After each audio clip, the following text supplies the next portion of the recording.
성가대 찬양 감사드립니다. 여러분 아신 것처럼 지난주에 우리 이영미 교우님의 모친이시자 한승훈 교우님의 장모님께서 하나님의 부름을 받으셨습니다. 고인에 가시는 길에 주님의 은총과 인도하심을 빕니다. 또 슬픔과 상실감 속에 있을 두 교우님과 유가족분들에게 주님의 위로를 기원합니다. 오늘은 창조절 셋째 주일입니다. 기억되지 못하는 자들의 죽음이란 제목으로 말씀 나누겠습니다. 지난 8일 영국 여왕 엘리자베스 2세가 서거했습니다. 지난 1952년 왕위에 오른 후 96세에 이르기까지 약 70년간을 재위했습니다. 버킹엄군은 사망 즉시 엘리자베스 2세 여왕이 스코틀랜드의 벨모럴 성에서 평화롭게 사망했다 라는 보고와 함께 장례 절차에 대해서 간단히 언급했습니다. 엘리자베스 여왕이 서거하기 전 임명한 리즈 트러스 신임 총리는 그의 비보를 접한 후 영국과 전 세계가 모두 큰 충격을 받았다며 여왕은 현대 영국의 반석이며 영국은 번영과 성장을 이어왔다 라며 여왕의 죽음의 의미에 대해서 이렇게 간략하게 표현했습니다. 이와 함께 미국을 비롯한 전 세계 정치 지도자들도 성명을 내면서 여왕의 죽음에 대해서 애도의 뜻을 표했습니다. 또 정치권뿐만 아니라 스코틀랜드 국교회인 장로교도 여왕의 죽음에 슬픔과 애도를 표했습니다. 여왕은 봉사의 삶을 살고 그리스도를 향한 강력한 신념을 증언한 분이라는 평을 내놓았습니다. 이뿐만 아니라 영연방에 속한 캐나다 연합교회, 호주 연합교회도 그를 기념하기 위한 예배를 집행하고 있습니다. 이런 유명인의 죽음에 대해서 전 세계에 위로의 물결이 있을 시기 저는 한 사람의 또 다른 죽음을 주목해 봅니다. 이 죽음은 거의 알려지지 않고 심지어 조문객도 없는 그러한 외로운 쓸쓸한 죽음이었습니다. 최근 광주광역시 보육시설에서 퇴소한 한 청년의 죽음이 바로 그것입니다. 이 청년은 부모에게 감당할 수 없는 장애가 있어서 어린 시절부터 보육시설에서 지내왔습니다. 그러다가 지난 2월 만 18세가 되면서 보육시설 나와 아버지와 작은 임대아파트에 살면서 생활하게 된 것입니다. 아버지는 기초생활수급비와 장애연금으로 생계를 이어왔습니다. 이 청년도 한 대학 보건 관련 학과에 입학하면서 자신의 꿈을 키워갔습니다. 하지만 보육원 밖 이 세상은 녹록지 않았습니다. 보호시설을 나온 지 1년 6개월 만에 삶을 포기하고 말았던 것입니다. 왜 내가 이런 힘든 삶을 살아야 하는지 모르겠다. 살아온 삶이 너무나 가혹하다. 라는 유서와 함께 말입니다. 하지만 이 청년만은 아니었습니다. 이 사건이 일어난 지 불과 3일 전 보육시설에서 독립한 다른 청년 대학생도 극단적인 선택을 하게 됩니다. 이 두 청년 모두 빈소가 없었습니다. 조문객도 없었고 홀로 화장되었습니다. 보호 종료가 되어 약간의 자립지원금만 손에 쥔 채 사회에 나와 그들이 겪어야 할 두려움이 얼마나 컸을지 안타까운 마음입니다. 이들은 흔한 마트 한 번 가본 적이 없어 마트 카트에 동전을 넣고 빼는 것조차 낯설어 한다는 이야기를 들어본 적이 있습니다. 그만큼 사회적 적응이 쉽지 않다라는 이야기입니다. 정부에서 지원금을 제공하지만 너무나 다른 바깥 세상의 냉담한 모습에 더 좌절하지 않았을까 생각이 듭니다. 최근 발생한 일련의 이러한 두 죽음을 목격하면서 이러한 생각이 문득 들었습니다.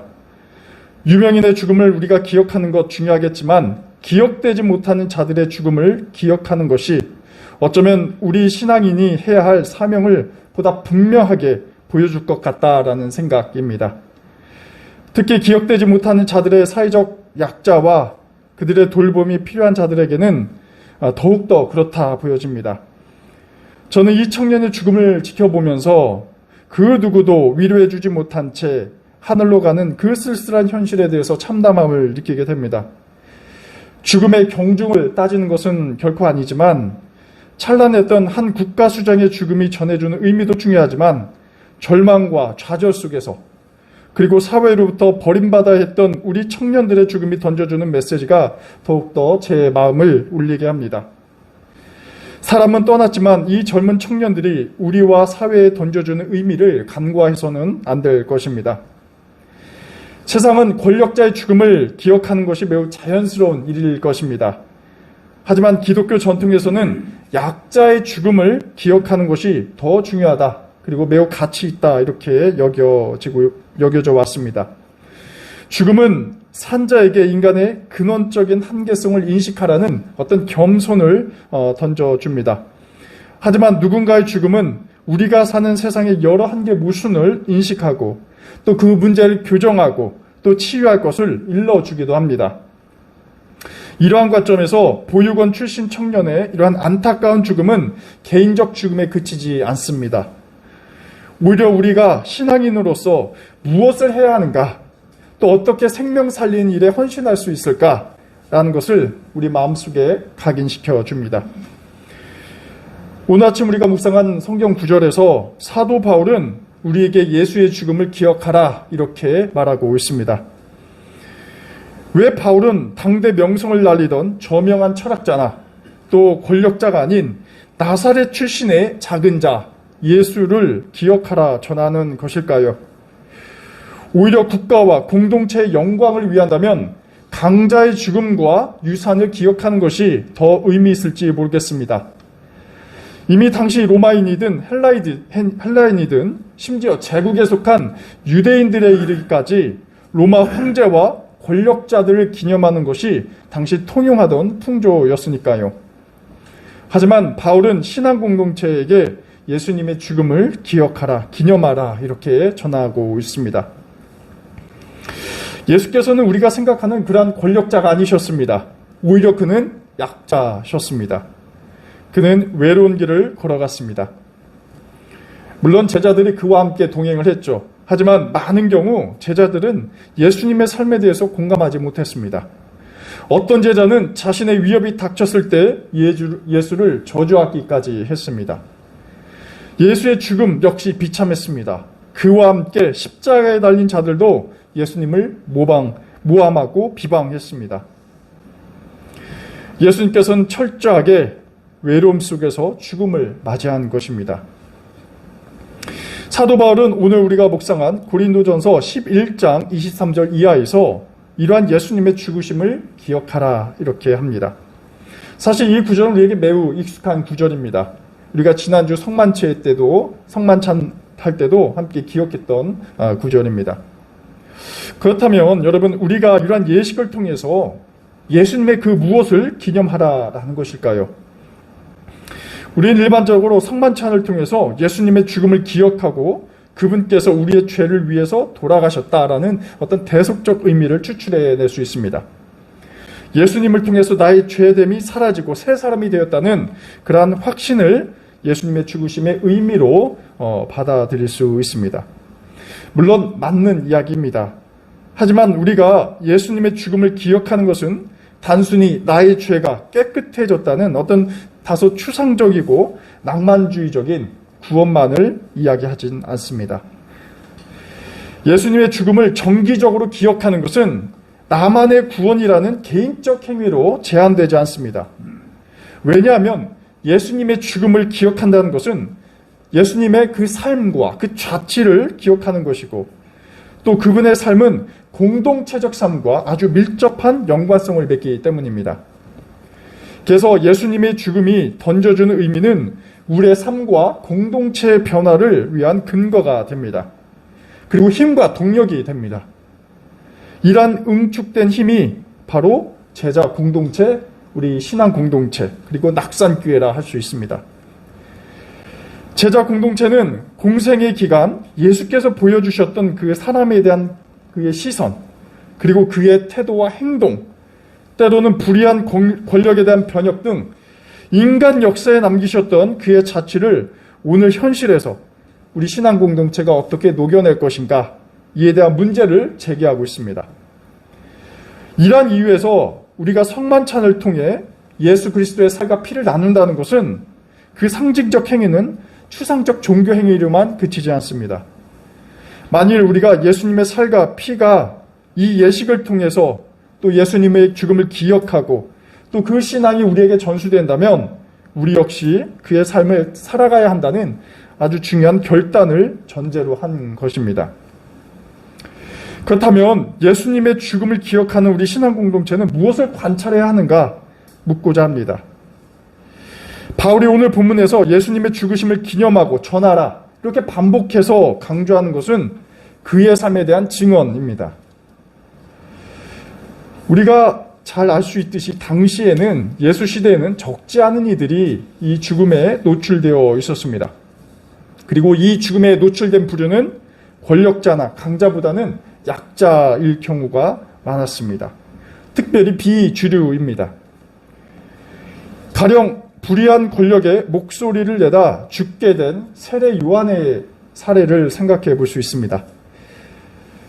헤로디아의 딸 살로메는 이들의 남편이자 아버지였던 헤롯의 온갖 불의와 부도덕함을 비난한 세례 요한을 가만둘 수 없었습니다.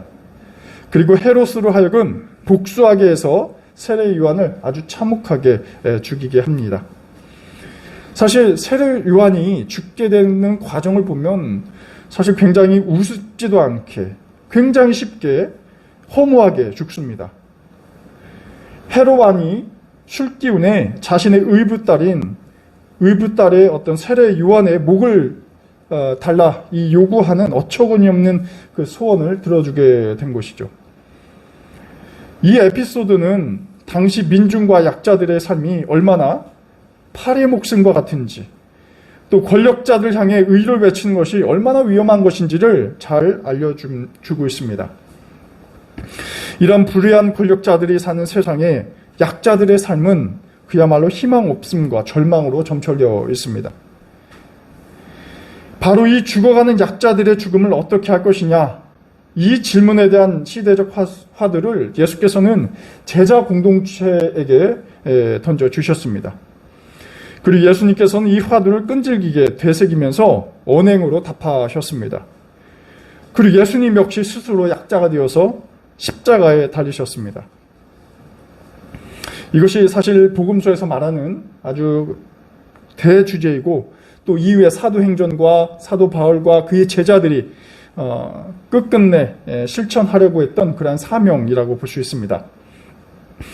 예수 공동체는 굉장히 독특한 측면을 갖고 있습니다. 사회적 약자 존중의 공동체라는 성격입니다. 우리가 예수님의 발자취에서 기억할 수 있듯이 예수님과 제자들은 불치병자나 장애인, 고아, 과부, 외국인 등 당시 사회에서 약자라 할 수 있는 사람들의 처지에 굉장히 공감하는 것에서 그 존재감을 드러냈습니다. 특히 여기서 예수님의 관찰력이 굉장히 중요합니다. 단순히 내가 약자를 도와야지 하는 어떤 도덕적 의무감에서 나오는 것이 아니라 어떻게 세상을 바라보는가, 그 비주를 어떻게 이해하는가라는 그 시선과 마음의 동요함, 여기가 굉장히 중요하죠. 왜 약자들이 죽어가는가, 왜 소외된 삶을 그들이 살아가는가, 이 문제를 해결하기 위해서 자신의 모든 능력을 총동원합니다. 기적을 베푸셨고 또 기도를 하셨고 또 약자들과 공동 식사를 하셨습니다. 이는 그들과 함께 하겠다, 그들의 삶의 공경을 함께 풀어가겠다라는 연대의 표시입니다.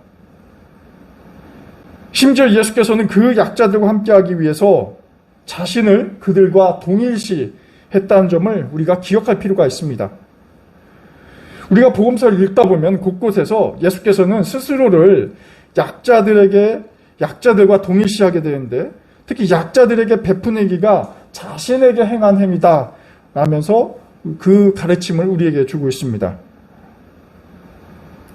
강자들이나 권력자들에게 복종하고 아부하는 것이 아닙니다. 사회적 약자와 수혜자들이 바로 동일화의 대상들이었습니다.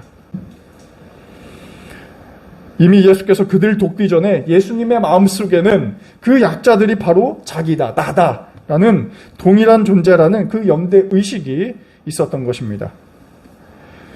여러분, 우리는 어떻습니까? 우리는 보통 자신을 강자와 동일시하기를 원합니다. 더 높은 지위에 있는 자, 그 다음에 재산과 명예를 지닌 자를 자신과 동일시하게 됩니다. 그리고 그러한 직무와 어떤 직책에 올랐을 때 그러한 행동을 저지르면서 또 때로는 문제를 일으키기도 합니다. 하지만 예수 공동체는 정반대입니다. 예수 공동체는 약자 공동체라는 등식이 유효합니다. 약자 공동체의 시선으로 세상을 바라봅니다. 그리고 그 후에 예수께서는 우리의 능력으로 그 약자들을 돌보라고 말씀하십니다. 바울이 예수님의 죽음에서 기억하고자 하는 핵심이 바로 여기에 있습니다.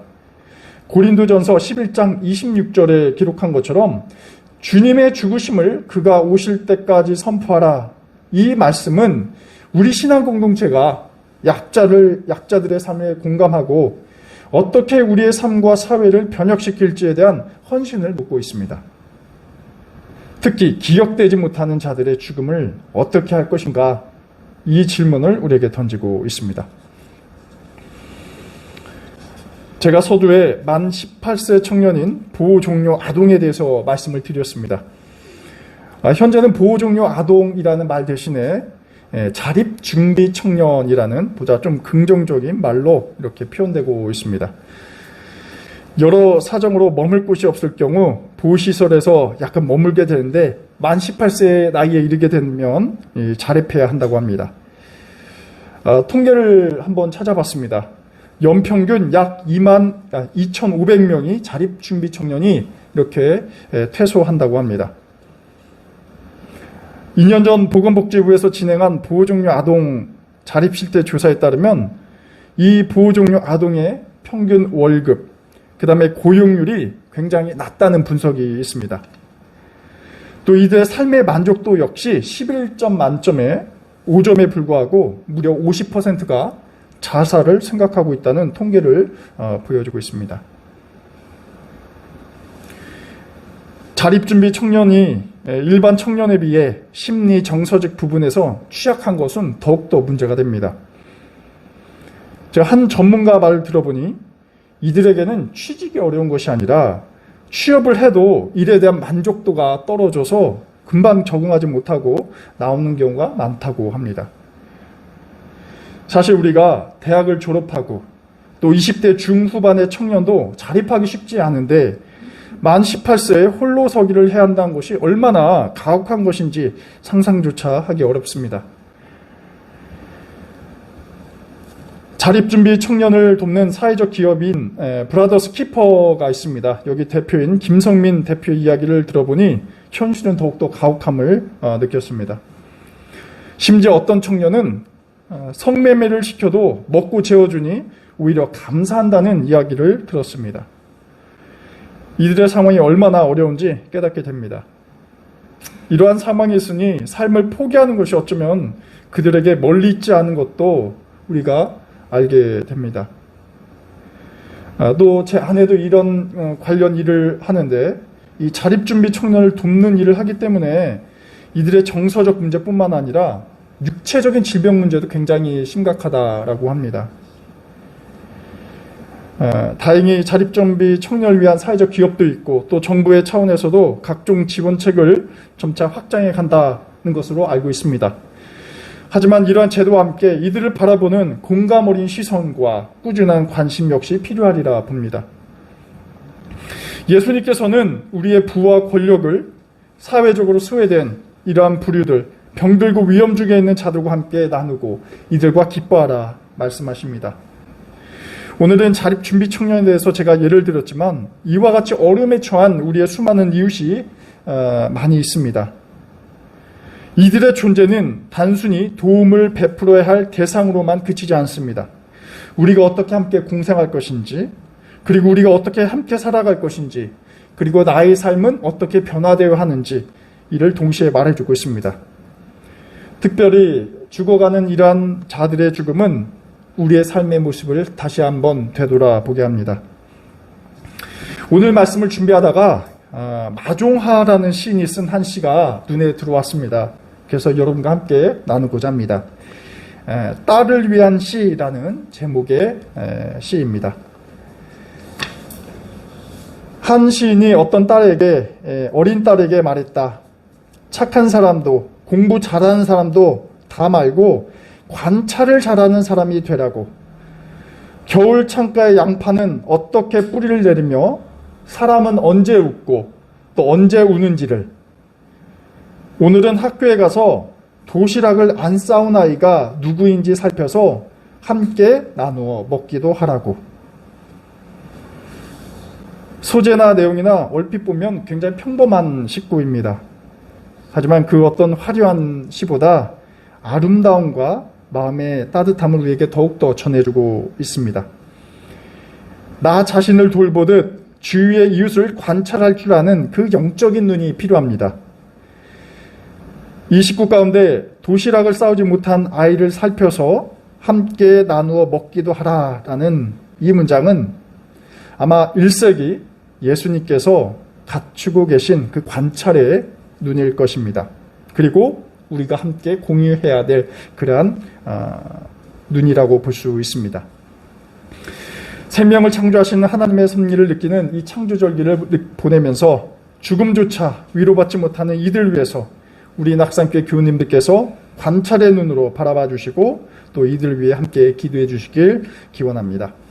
기도하겠습니다. 하나님, 당신께서는 자연과 인간에게 생명을 공급해 주시지만 저희가 사는 세상은 죽음과 절망으로 가득 차 있습니다. 누군가는 기억되지도 못하고 희망을 갖지도 못한 채 죽음을 맞이합니다. 차별과 편견이 이웃의 삶을 절망으로 이끌어갑니다. 하지만 주님께서는 이웃을 돌보라는 사회적 책무를 저희 그리스도인들에게 주셨습니다. 그들을 돕는 것이 나를 돕는 것이라 말씀하십니다. 주님, 당신께서 맡기신 이웃사랑의 계명을 마음에 새기고 세상의 약한 이들을 공감하며 그들과 연대하게 하옵소서. 예수 그리스도의 이름으로 기도드립니다. 아멘.